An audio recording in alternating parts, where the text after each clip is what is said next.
பிரியமானவர்களே, இயேசு கிறிஸ்துவின் நாமத்தில் உங்களுக்கு என் அன்பின் வாழ்த்துக்கள். எப்படி இருக்கிறீங்க? சுகமா இருக்கிறீங்களா? சுகமா தாங்க இல்லை. ஒரே வியாதி, பலவீனம், வீட்டில் குழந்தைக்கு வியாதி, மனைவிக்கு, பிள்ளைகளுக்கு, கணவருக்கு வியாதி, ஒரே வியாதி, பிரச்சனை. கலங்குறீங்களா? ஒன்றும் பயப்படாதுங்க. ஆண்டவர் இன்றைக்கு ஒரு வாக்கு கொடுக்கிறாருன்னு தெரியுமா? வியாதியை ஒன்னிலிருந்து விலக்குவேன். யாத்திராகமும் 23ஆம் அதிகாரம் 25ஆம் வசனத்திலிருந்து, வியாதியை ஒன்னிலிருந்து விலக்குவேன். I will remove your sickness. அதை விட்டு எடுத்து போடுவேன் என்று ஆண்டு சொல்றார். உங்களுடைய குடும்பத்தை விட்டு அந்த வியாதியை நான் எடுத்து போடுவேன். எந்த வியாதி உங்களை பயமுறுத்துதோ எடுத்து போடுவேன் அப்படின்னு ஆண்டு சொல்றார்.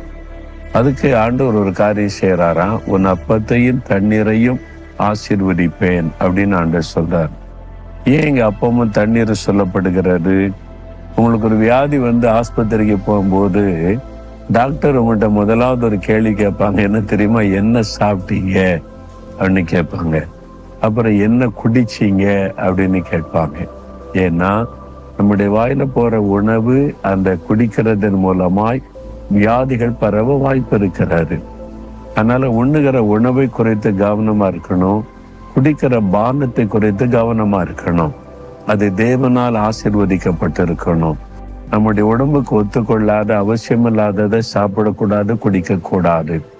நம்முடைய ஆரோக்கியத்தின் மீது அக்கறையா இருந்து ஒப்பு கொடுத்தாதான் வியாதியை விலக்கி போடுவார். நீங்க அதை குறித்து அக்கறை இல்லாம இருந்தீங்கன்னா ஆண்டவர் சொல்லுவார், ஏன் உன்னை குணமாக்கணும்? நான் இப்போ குணமாக்கினால மறுபடியும் வியாதியை நீயே சம்பாதித்து கொள்ற, பிறகு நான் உன்னை குணமாக்கி என்ன பிரயோஜனம் தான் ஆண்டவர் சொல்லுவாரு. என்ன ஆண்டவர் ஒரு முறை சொன்னார், நான் அந்த வியாதி சொல்லுக்காக ஜெபிக்கும் போது, நான் இவங்களை சுகமாக்கி என்ன பிரயோஜனம் மகனேனார். ஏன் ஆண்டவர் அப்படி சொல்றீங்க?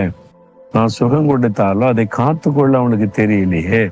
சுகத்தை காத்து கொள்ளணும், நம்முடைய சரீரத்தை ஆண்டவுடைய ஆலயமா இருக்குதேன்னு அந்த சிந்தையே இல்லாம இருக்கிறாங்களே. நான் சுகமாக்கினால கண்டதை சாப்பிட்டு குடிச்சு மறுபடியும் அவங்களே வியாதியை சம்பாதிச்சு கொள்றாங்களே என்பதாய் ஆண்டவர் வருத்தத்தோடு சொன்னார்.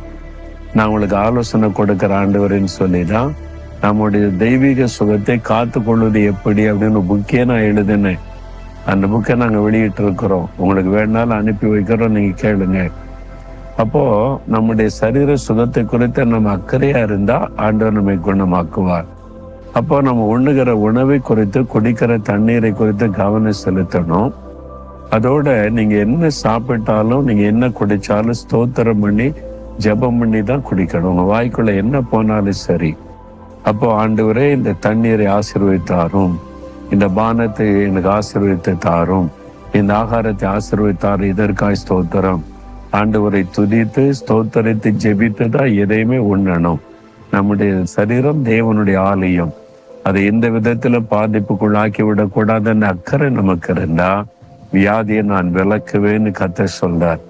உண்மையா ஒப்பு கொடுக்குறீங்களா? இனிமே கண்டதை சாப்பிட மாட்டேன், கண்டதையும் குடிக்க மாட்டேன், இன்னும் நான் கவனம் செலுத்துவேன், எனக்கு நல்ல சுகம் தாங்க, என் குடும்பத்தில் இருக்கிற எல்லாரும் சுகம் கொடுங்கன்னு கேட்டு பாருங்க.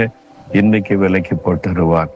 ஏன்னா நம்முடைய வியாதியிலிருந்து நமக்கு சுகம் கொடுக்க சிலுவிலே நம்முடைய நோய்களை சுமந்து விட்டார்.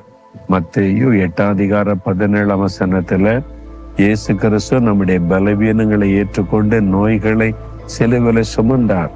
அவருடைய தழும்புகளால் குணமாகிறோம். 1 பேதுரு 2:24 வாசிக்கிறோம். அவர் ஏற்றுக்கொண்ட தழும்புகளை நம்மை சுகமாக்க உரிமையோடு கேளுங்க. ஆண்டவரே, இனிமேல் என்னுடைய சரீரத்தை ஆரோக்கியமா காத்துக்குள்ள நான் கவனமா இருப்பேன். என் பிள்ளைகளுடைய ஆரோக்கியத்துல கவனம் செலுத்துவேன்.